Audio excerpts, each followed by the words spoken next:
Bizda bemazhab birodarlarimiz ichida ba'zi shunaqa gaplar chiqqan. Ovqatni baravar boshlash sunnat deydi. Bekorchi gap. Ovqatni katta boshlaydi. Hazrat Huzayfa roziyallohu taolo anhu aytadilarki, bizning sardorimiz Nabiy alayhisolatu vasallam muborak qo'llarini tovoqqa jo'natmagunlaricha biz hargiz qo'limizni tovoqqa jo'natmas edik deydilar. U kishini kutardik deydi. Baravar boshlaylik demagan o'sha birortasi. Unaqangi bizga o'xshagan beadab bo'lmagan sahoba.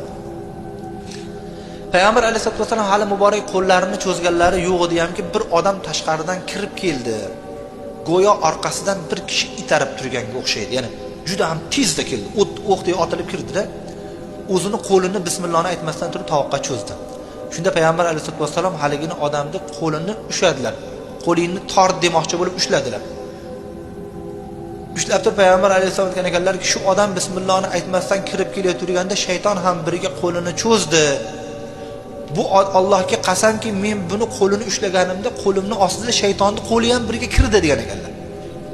Agar Sulaymonning duosi bo'lmaganda edi, Xudoga iltijosi, u kishini uni ham ko'rsatardim degan ekanlar.